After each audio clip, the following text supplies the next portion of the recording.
அடடே, வாங்க வாங்க. என்னய்யா, மளிகை, லாண்ட்ரி, பால் எல்லாரும் சேர்ந்து வந்திருக்கீங்க. இன்னைக்கு ஏதாவது வந்தா? ஏமா 2ஆம் தேதி ஆனா மளிகை பாக்கியே கொடுத்துருவீங்க. இன்னைக்கு 10 தேதி ஆகுதே, பணம் கொடுக்கல. அதான் எல்லாரும் தேடி வந்திருக்கோம். பாக்கி கொடுக்கலையா?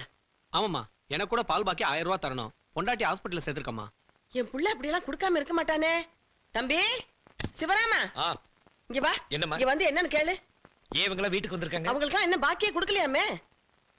இல்லையே, போன வாரமே சுமதி சம்பளம் பண்ணலாம் கொடுத்துட்டேன். உங்ககிட்ட கொடுக்கல? இல்லையப்பா.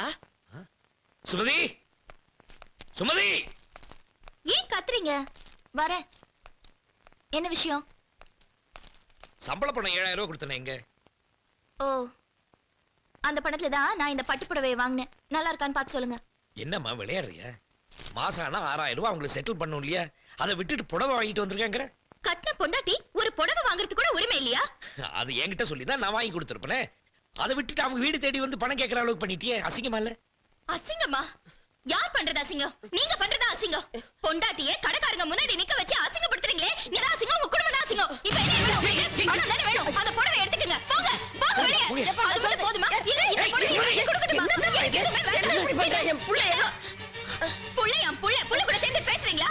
நீங்க எதுவுமே பேசாதீங்க. இப்படி பேசி பேசி தான் வாக்கியை நாசமாக்கிட்டீங்க. என்ன அப்பா பாருங்கப்பா. யோ 7000 அதோட உனக்கு பெருசா இருக்கலாம். ஆனா எனக்கு ஒரு நிமிஷம் செலவு பண்ற பணம் அது.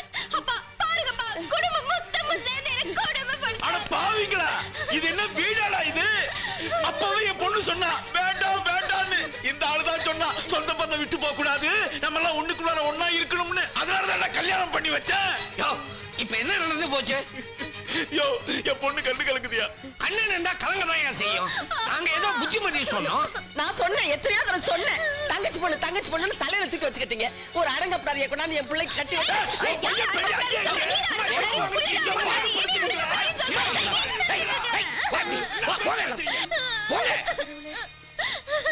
என்னம்மா சுமதி? என்ன சுமதிக்கு மத்த நீ இவ்வளவு நேரம் பேசுறது பத்தாதுன்னு வாங்க பாத்துக்கிறேன் உங்களை. சுமதி,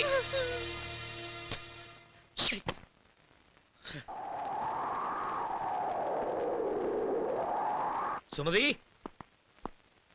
சுமதி வாப்பா. சுமதி எங்க? யாரோ சுரேஷ்னு அவ கூட படிச்ச ஃப்ரெண்டா, ஊர்ல இருந்து காலையில வந்தான். அவன் கூட வெளியில போயிட்டு வரேன்ட்டு போன பொண்ணு சாயங்காலம் ஆகுது, இன்னும் வரலப்பா. சரி, காஃபி எடுத்து. எப்பா, நான் சொல்றேன்னு தப்பா நினைச்சுக்காத. அந்த மோட்டர் பைக்ல பின்னாடி உட்கார்ந்து ஜோடியா போனாங்க. தெருவுல உள்ளவங்க எல்லாம் ஒரு மாதிரியா பார்த்தாங்கப்பா. ஃப்ரெண்டுன்னு சொல்றேன். மோட்டர் பைக்ல போறதா இருந்தா அப்படிதான் உட்கார்ந்துட்டு போணும். போமா, காஃபி எடுத்து போ.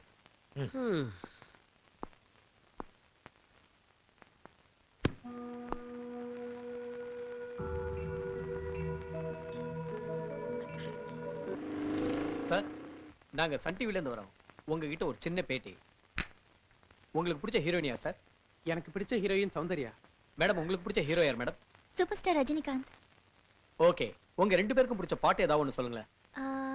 பழைய பால சுத்தி சுத்தி வந்தீங்க. எனக்கும் பிடிக்கும், இவருக்கு ரொம்ப பிடிக்கும். Thank you madam. Thank you sir. இப்போ கணவன் மனைவி 2 பேருக்கும் பிடிச்ச படையப்பா படத்துல இருந்து ஒரு பாடலை ஒளிபரப்புறோம், பாருங்க.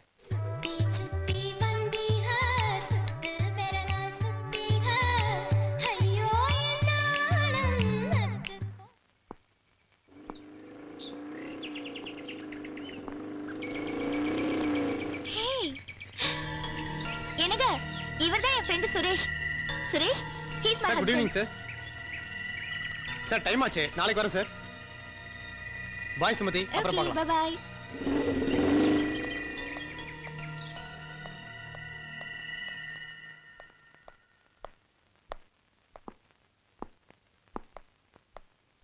நில்லு. ஏமா நீ பண்றது உனக்கே நல்லா இருக்கா? என்ன பண்ண? என்ன பண்ணினியா? தெருவில் இருக்கிறவங்க எல்லாம் ஒரு மாதிரியா பேசுறாங்க. நம்ம குடும்ப கௌரவம் என்ன ஆகுது? அப்பா சும்மா இருங்கப்பா. எதுக்கு சும்மா இருக்கணும்? அவ பண்றதெல்லாம் சரிங்கறியா? இப்போ நான் என்ன பண்ணிட்டேன்? ஃப்ரெண்ட் கூட பைக்ல போனது தப்பா? நான் என்ன அவரோட லாட்ஜ்ல ரூம் போட்டு கொஞ்சிட்ட வரேன்? அடி பாவி, அத வேற செய்வியா? பின்ன ஆளுக்கு என்ன நிக்க வச்சு கேள்வி கேட்டுட்டு இருக்கீங்க. நான் உங்க எல்லாருக்கும் பதில் சொல்லிட்டு இருக்கணுமா? சுமதி, என்ன பேச்சு பேசுற? தாயில்லா பொண்ணாச்சேன்னு உன்னை செல்லம் கொடுத்து வளர்த்தேன். அதுக்காக நீ என்ன வேணாலும் பண்ணிட்டு வரலாம். ஓ மாமனார் மாமியார் உன்னை ஒண்ணு கேட்க கூடாதா? இதான் நீ கொடுக்கிற மரியாதையா? மரியாதை பத்தி எனக்கு தெரியும். பேசாம இருங்க. என்னங்க ஏன் இப்படி கோச்சுக்கிற? டிவில உன்னை பேட்டி எடுத்தவன் உன்னையும் உன் ஃப்ரெண்டையும் புருஷன் முட்டாட்டி சொல்லியிருக்கான். அதை பார்த்துட்டு இவங்க வேதனை பண்றாங்க. இதையே நமக்கு தெரிஞ்ச ஃப்ரெண்ட்ஸ் பார்த்துருந்தாங்கன்னா நம்ம 2 பேரும் என்ன நினைப்பாங்க? அப்போ நீங்க எல்லாரும் என்ன சந்தேகப்படுறீங்கல்ல? இல்ல ஊர்ல இருக்கிறவங்க என்ன நினைச்சாலும் எனக்கு கவலை இல்ல.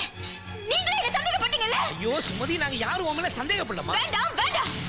உங்களுக்கும் எனக்கும் இனிமே ஒத்த வராது. உங்க கூட சேர்ந்து வாழறதுக்கு எனக்கு விருப்பம் இல்ல. சுமதி அப்பா, இனிமே உங்க பொண்ணை நீங்க உசுரோட பார்க்கணும்னா உடனே இவர்கிட்ட இருந்து எனக்கு டைவர்ஸ் வாங்கி கொடுங்க. அடியே என்னடி சொல்ற நீ? ஆமா, நீங்க எல்லாரும் சேர்ந்து என்ன கொடுமைப்படுத்துறீங்க. இந்த கொடுமை என்னால தாங்க முடியாது, தாங்க முடியாது, தாங்க முடியாது. நல்லவேளை அந்த சுரேஷ் என் ஃப்ரெண்ட் இப்ப வந்தா. அதே ஒரு 4 மாசத்துக்கு முன்னாடி வந்திருந்தா என் வயித்துல வளர்ற குழந்தைக்கு அவன் தான் அப்பேன்னு நீங்க எல்லாரும் சேர்ந்து ஏய், எனக்கு நீங்களும் வேண்டாம், உங்க குழந்தை வேண்டாம், எனக்கு யாரும் வேண்டாம். வேண்டாம், வேண்டாம், வேண்டாம், வேண்டாம். எனக்கு யாரும் வேண்டாம், வேண்டாம். என்ன பிரிஞ்சு போன கொஞ்ச நாள்ல சுமதி குழந்தை பிறந்துச்சுன்னு கேள்விப்பட்டேன். குழந்தைய பார்க்கணும்னு ஆசை ஹாஸ்பிட்டல் போனேன். நான் வர்றது எப்படியோ தெரிஞ்சுக்கிட்டு அந்த ஆளு என் குழந்தைய என்னையும் பார்த்தாருன்னா நான் ஹாஸ்பிட்டல் மாடியில இருந்து குதிச்சு தற்கொலை பண்ணிக்குவேன் ஓன்னு சத்தம் போட்டு கலாட்டம் பண்ணிட்டான். நான் குழந்தைய பார்க்காம வந்துட்டு சுமதி என் மனசுல இருக்கான்னு சொன்ன. சுமதி ஏற்படுத்துற காயம் தான் இன்னும் என் மனசுல இருக்கு. ஐயோ, என்னங்க, சாரிங்க. உங்க மேல எந்த தப்பு இல்லைன்னு இப்ப தெரிஞ்சுக்கிட்டேன். இன்னும் பல வீடியோக்களை காண சன் லைஃப் சேனலை சப்ஸ்கிரைப் பண்ணுங்க.